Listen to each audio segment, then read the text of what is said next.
Hello, storytellers and language lovers. Welcome to Learn English from Stories, where we dive into fascinating tales to make your English learning journey easy and enjoyable. I am Mark, and today we are going to start a very interesting story. Let's start the reading. A king lived in a beautiful palace. The palace had a very big garden with a lot of lovely flowers. People walked through the garden and looked at the flowers. Then they walked through a beautiful wood to the sea. A nightingale lived in a tree in the wood. It sang beautifully. Every night an old man came through the wood to the sea. He wanted to catch fish. He stood and listened to the little bird.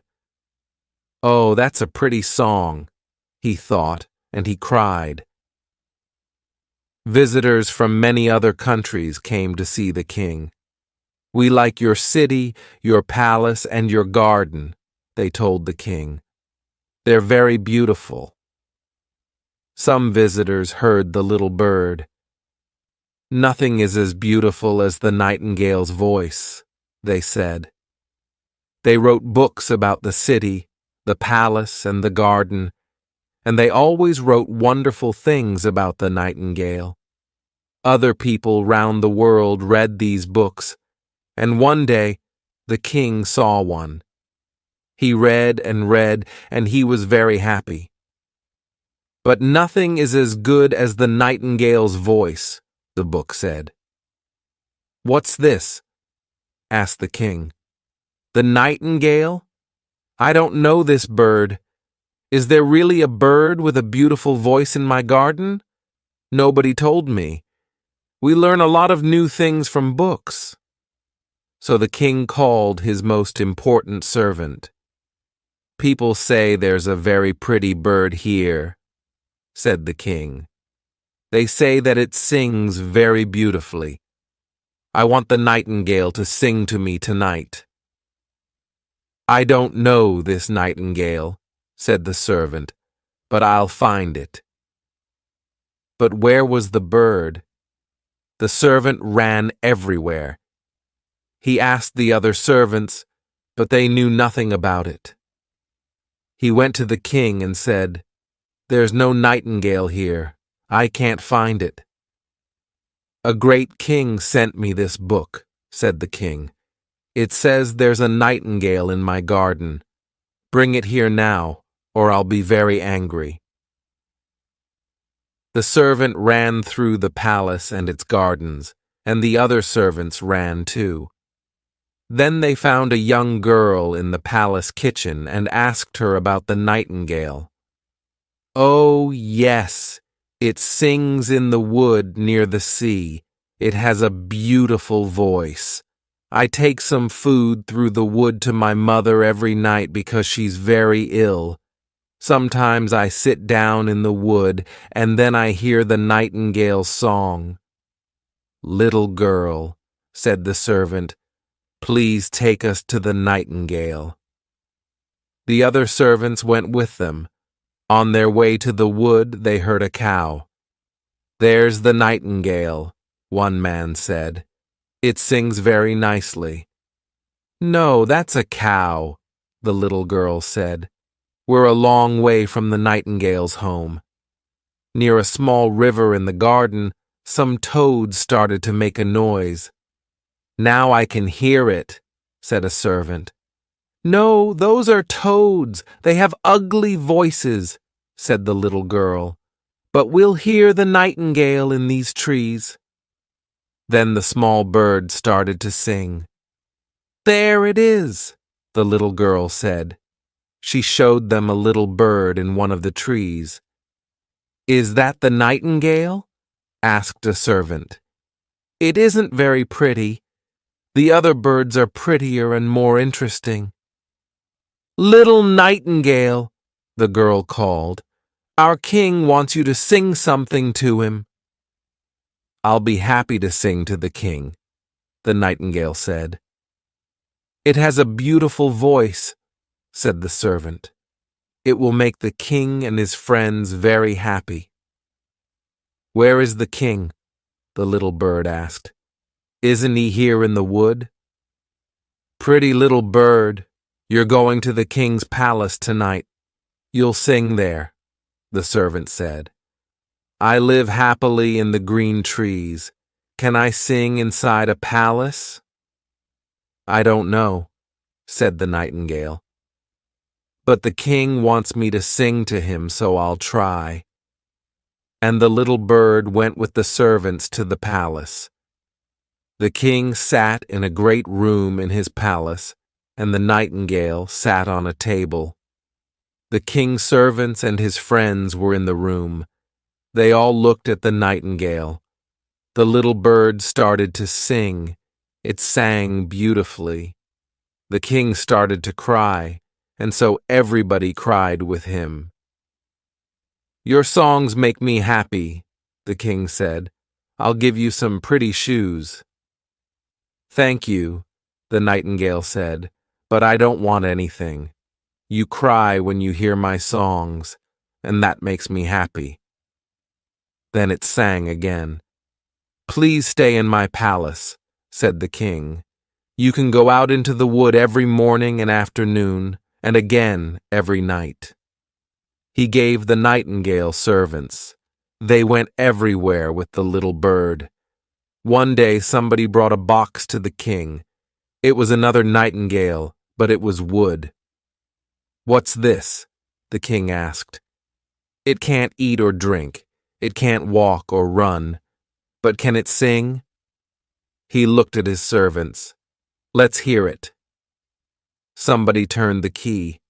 The nightingale could only sing one song, but it sang this song many times. Then the king said, I want to hear my nightingale sing. Where is it? It flew out of the open window to its home in the wood, a servant said. It flew away? Why? The king asked. That old nightingale isn't as good as this new bird, the king's friend said. This nightingale will sing all day. The people in the city came and listened to the new bird. Its song made them very happy. But the old man from the wood said, The new nightingale has a pretty voice, but the little nightingale's voice is better. The servants put the new nightingale on a table near the king's bed. People wrote long books about the new nightingale.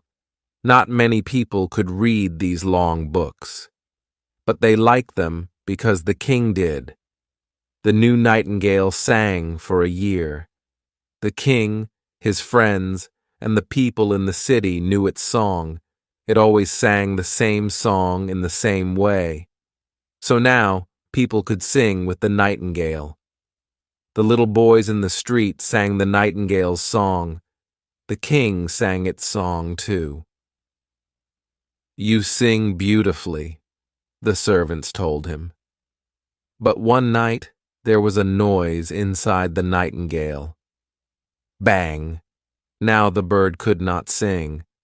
The king jumped quickly out of bed and called for help. Why can't the nightingale sing? He asked. Look inside it. A man opened the nightingale and looked inside it. Then he turned the key and it sang again. But he said, This bird can't sing every day now. It can only sing for one day every year. 5 years later, the king was very ill. People said, He isn't going to live. There will be a new king. The king looked cold and white in his beautiful bed. He's dead, his friends thought. They went away and visited the new king. But the king was not dead. A window was open near his bed, and the king looked out at the beautiful sky. I'm going to die, he thought. I did many good things in my life, and many bad things too. I don't want to think about those things. He called to the nightingale on the table, Sing, little nightingale, please, please sing. But the nightingale did not sing. Then the king heard a sound outside. a beautiful voice. The nightingale from the wood sat on a tree and sang. It sang about beautiful flowers and woods and gardens. The king was happy again. Thank you, he said to the bird. You beautiful little bird, you came back and helped me.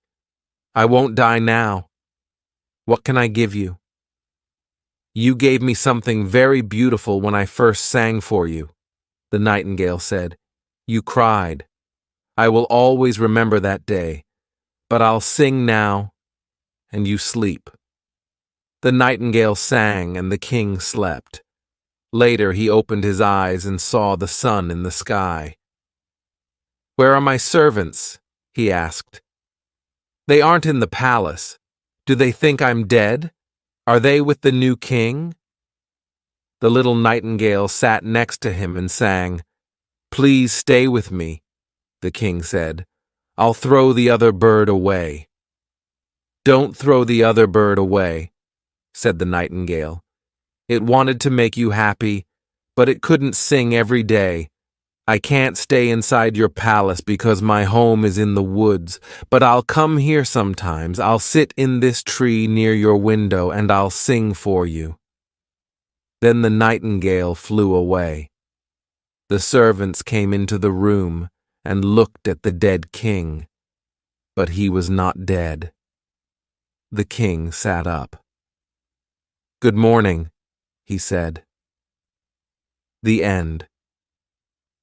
Thank you for joining us on this storytelling adventure. Remember, every story not only brought us joy, but also brought us one step closer to mastering English. Keep practicing, keep learning, and stay curious. Don't forget to like, subscribe, and hit the bell icon for more stories that teach and touch our hearts. Until next time, keep the pages turning and your vocabulary growing. Goodbye and happy learning.